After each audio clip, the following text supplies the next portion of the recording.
Hello everyone, welcome back. Happy Monday. I hope you are well. So it's Monday, so I have another ghost stories and makeup video for you. So I just want to start off by saying, in case you missed my announcement last week, these ghost story videos are now going to be every other week instead of every Monday. There's a few different reasons. One is editing, one is time and how much I actually benefit from making these videos. I make them because I enjoy making them and I love hearing your stories, but do they benefit me on my channel in any way? Not really.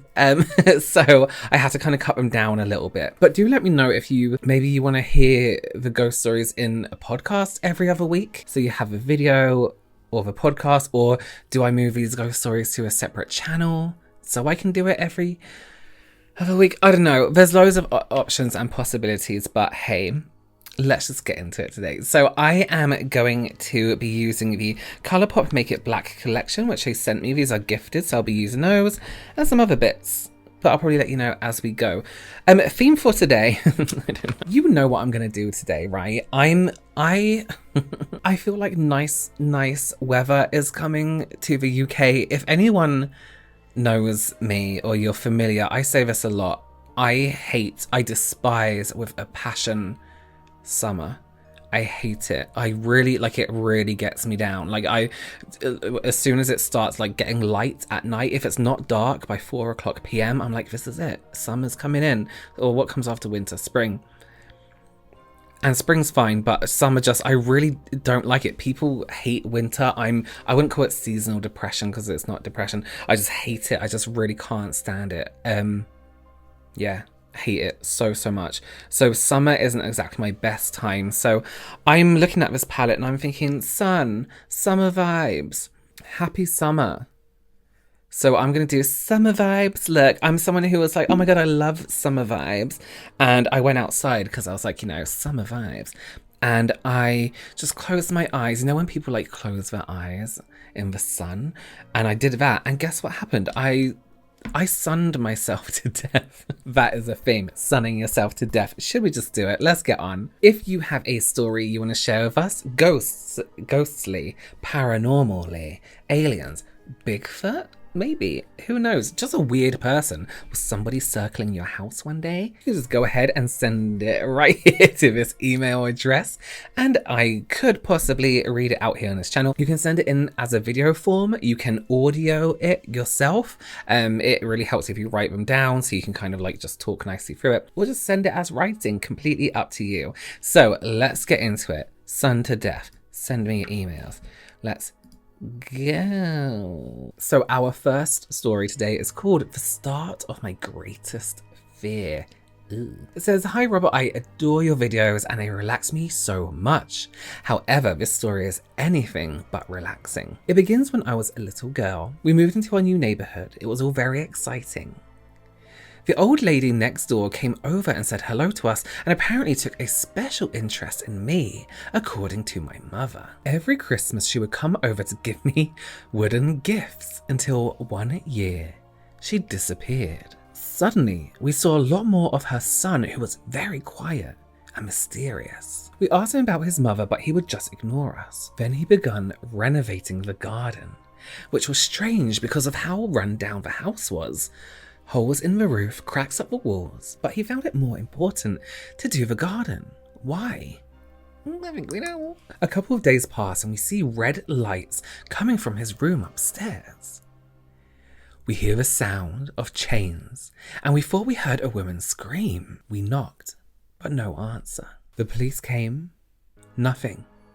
Life moves on and everything begins to get back to normal. But my bedroom overlooks the garden and I cannot stop looking at the recently dug up mud, the newly planted trees and shrubs. I thought I saw her. I could have sworn I saw her going in and out of the house. The police come again. They knock on the door and tell us a body has been found. She was dead. Her son smashing a shovel across her head and burying her in the garden. Truly awful. She was such a sweet old lady, but it couldn't be her then I saw not that long ago. I saw her at the end of our driveway. We had a knock on our door. A few weeks later, 10-year-old me opens the door. There she is, She was there, right in front of me. I scream and get my parents, shaken and confused. They could see her too. We could all see her. We shut the door, scared. How was she in front of us? She knocks again. Oh fuck. And says, hello, I'm... what's her name's? Identical twin. It was the twin. She was dead, the twin was alive. I wasn't seeing a ghost, I was seeing her twin. And that's the story of how I am deadly terrified of twins. I have to really try hard to watch the Welsh Twins channel, but thank the Lord for your cool scar. But identical, no thank you. My body shakes. I'm genuinely scared for life. That was so perfect, thank you. Imagine not knowing someone has a twin, but you think they're dead, and then suddenly they're knocking on your door. Okay, so next up we have an audio story. So these audio stories really help with these videos because I can just cut the chunk and put it into the video. When I'm editing me reading the stories, I'm editing me out pauses of me doing makeup, me saying things wrong, me misreading the story and having to go back. So thank you for sending your audio stories in as well. This story is called Cornfield Story. Cornfields are scary. Okay, let's go. Hi, Robert. My name is Jordan. I'm from Tennessee in the United States. I have a story of something that happened, I guess, to me and my mom a couple years ago. So my parents used to live out by this, it was like a big bunch of cornfields and farms and stuff like that. And there was a road that went through all of them. And out there, once you got away from the houses in the city a little bit, it was really dark out there, like really, really dark. And so my mom and I and my brother sometimes, we used to drive out there and look at the stars, especially if we knew there was going to be like a meteor shower or something like that. We would drive out there and look at the stars because you'd see them really, really, really well because there's no lights, there's no light pollution. So that's exactly what we were doing one night. We drove out there. We're going through the road. It's a little bit creepy out there because you just can't really see into the fields because the corn stalks are so high. So you can't really see like what's in there. Sometimes funny noises come from there. But anyway, so we're driving, we're looking up at the stars. I think there was some kind of meteor shower, surely, I can't remember. But so we had the windows down. It was really, really cold. I remember it was really cold. We had the windows down and we started hearing like a person screaming. Maybe it was a female, but it wasn't like a super high pitched scream. It was more like a grunting scream, like someone was being hurt kind of scream, like rather than somebody being scared. So we heard that a couple times, and then we got pretty creeped out by just that alone. But we kept driving. I don't really know why. And then finally it had been a few minutes and we heard the screaming again. And then we heard a group of people laugh, like cackling laughter. Like something was happening and they were enjoying it. You know what I mean? And it was just really strange that it came right after this tortured screaming that we had heard.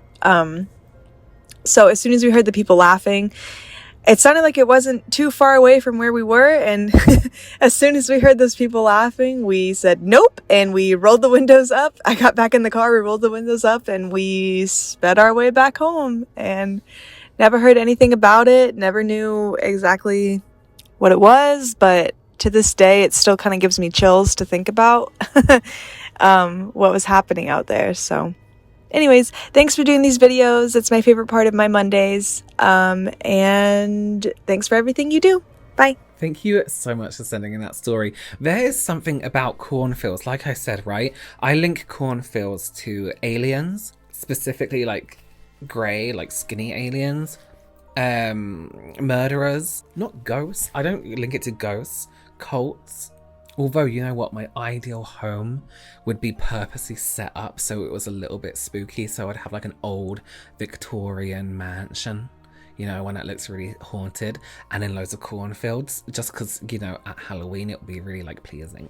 Thank you so much again for sending that story in. Okay, so our next story is called The Haunted Mirror, or Mirror. No. It says, "Hi Robert, I moved into a newly built house when I was 15. I was so excited because I finally got my own bedroom and didn't have to share with my brother. Not long after moving, we all started hearing noises. Seeing as the house was newly built, my mum put it down to the house settling in. But things got weirder. Objects would go missing, then show up somewhere new. My mum would call me at night and ask why I was moving chairs around the living room, even though I was in my bed. No. Then I started seeing a man looking in the doors, but when I would turn around and look, he would hide. During this time, some neighbours started talking about the land the houses had been built on, and that land apparently had a long history. Well, things got a little more active. One night I was sleeping and I suddenly awoke up. I don't know what woke me, but I looked at the bottom of my bed. Stop. And sitting in my chair was a man. He was facing my desk, so his side was to me, but I could see him as clear as I would see you. I turned to put my light on, but when I did, he was gone. A while after that, I had fallen asleep on the couch and woke up to my dogs barking. One dog was barking and backing up towards the living room door. Again, I look up and there was a man sitting there, watching me sleep. This man was different. He was even older. We both just stared at each other, and then he slowly walked back and disappeared. I'm not the only one who saw them. One night I heard my mum scream during the night and I ran to her room. Once I calmed her down, she told me she was trying to sleep, and as she turned, she saw an old lady with her hair scraped back. Another family member was my young niece. She came running down the stairs, terrified. When we asked what's wrong, she said she went into my room and a tall shadow man was standing there. Various friends have seen people during the night, and even children's voices have been heard. Even the dogs wouldn't go and sleep in the upstairs hallway. We called a psychic and didn't tell them anything. They immediately went to my room and pointed to my full-length mirror. They said a portal had been created and the spirits are using it. You need to get rid of it now. That night I put a cover over it, and 10 minutes later the cover was pulled off. Then orbs started coming out of the mirror, which I caught on camera. Mirrors, fuck mirrors. I hate them. I hate big mirrors in rooms. I hate chairs in rooms. I hate rooms and rooms. Every time, like, say you go to like a hotel, right? If there is a chair in a hotel, I will cover it. I'll put a bag on it. I'll put pillows on it, just so nothing can sit on it. And same, like, I have a chair in my room at the moment, but we put cushions on it at night. You're like literally inviting a ghost to come and sit on your chair. And imagine waking up and just someone staring at you. Absolutely not. That's not what I wanted to do with this eye, but that's what's happened. Okay, so let me fix this. And as is custom, we have Marcus reading us 2 stories. Marcus, please. Hi everyone, welcome to Ghost Story Reading Monday Makeup Mondays with me, Marcus, and today I'm featuring Robert on my channel, who's going to do a look. Right, this first story is called Haunted Walkie-Talkie. Hi Robert, this is something that happened to me when I was like 13 years old. Me and my 5 friends absolutely enjoyed the game hide and seek, but we wanted to take it to the next level. So we got ourselves walkie-talkies and decided to play at night in the full-on darkness. We split up into 2 groups, one hiding, the other seeking. With the walkie-talkies we give each other clues on whereabouts to look. It was my group's turn to hide and I thought I knew the perfect spot. It was an abandoned house, 1 street away from where the seekers would start. Because there was no one in the house, I thought no one would mind us in the backyard. The walkie-talkies never failed on us, until this night. They first worked perfectly fine, and the seekers got close to us. We were able to see them, but they didn't see us, so my friend took out the walkie-talkie and said something like, "You're close, yet far away. But we could see the seekers didn't react to their device. Clearly they didn't hear it, so we tried again and again. No reaction, no answer. In our wonderful little hiding spot, we weren't able to see what was around us because it was so dark. We started becoming a little worried. Why weren't they able to hear us? And just as we were about to contact them again, we heard a voice as clear as a bell through the walkie-talkie. "I hope you're well hidden. I'll make sure no one is ever going to find you," followed by the most evil laughter I've ever heard. I don't think I have to say that we nearly peed our pants and ran out the backyard onto the street as fast as possible while screaming our tiny lungs out. You know that usually when you speak through the walkie-talkie, the voice on the other end is a little robotic and mechanical. This time it was perfectly clear. It sounded like the person was right behind us. Because I was so freaked out, I remember that my legs refused to work at first. I wasn't really able to move. In the end, we caught up with the seekers and told them what happened, and they assured us that they had not been able to hear or contact us through the walkie-talkie. We even tried it then and it worked fine. Which leads me to the conclusion that whoever spoke to us was indeed right behind us. A couple of weeks later, the cops sealed the house. We found out it wasn't abandoned, but that a murderer was secretly living in it. He was living without electricity or water, just hiding in the dark. It was right at that moment we realised how much luck we had that night. Thanks again, Robert, and keep being amazing. Your videos brighten up the darkest day. This second story is called The Haunted Car. Hello, Robert. First, I just want to say how much I love your channel. Everything I've learned from you has really made me love makeup again. When I was 16, my mum brought me a cheap used Honda Civic to drive around. I used it mainly to go to and from school, but I was one of the only ones in my friend group who had a car, so I'd drive us around pretty often. The car was pretty old, and I always found it weird that every morning I'd get in and the rear view mirror would be facing the passenger seat, almost like someone sitting there had moved it so they could look at themselves. But I figured it was just a loose bolt or something, even though I knew it obviously wasn't loose, but I didn't know what else to do. So this happened for weeks, and then one night there were 5 of us in the car, and we were listening to music and driving around our neighbourhood. My mum had also bought me a new stereo system so I could plug my iPod into the stereo and play music from there. We're listening to music when all of a sudden the music stops. My friend goes to reach for the iPod to see why. Suddenly through the speakers we hear this creepy male voice whisper, "You're gonna die." And then our music started playing again right where it left off. We were all pretty spooked, so we decided to go back to one of my friend's house and not drive anymore for the night. We told a few people and none of them believed us.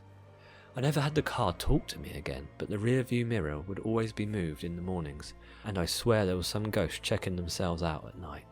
Thank you for your stories. Robert's car's actually haunted as well. Haunted with poo. See you next time. What the hell? Thanks, Marcus. They were great stories. Thank you so much. First of all, a murderer right behind you. Come on. Oh my god. So lucky. You're so lucky nothing else happened. Me and my friends used to play hide and seek in the dark. That's it. That's it. That was my story. A haunted car. I do get scared in cars, you know. When I'm by myself, sometimes I think maybe there's someone behind me.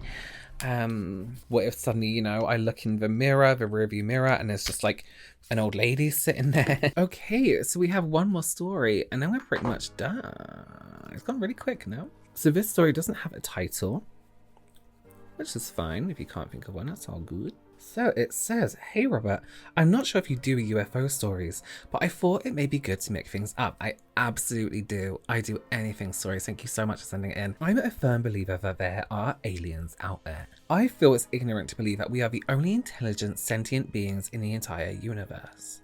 But I am skeptic when I hear stories. There are too many variables in hearing or reading a story from someone I don't know. With that in mind, here it is. My husband and I love to have bonfires in our backyard. I grew up on a farm, so it brings me back to that quiet, calming country feel. One night, we invited my brother-in-law over for a few drinks by the bonfire, and my husband's son who was living with us at the time. We all had a few drinks.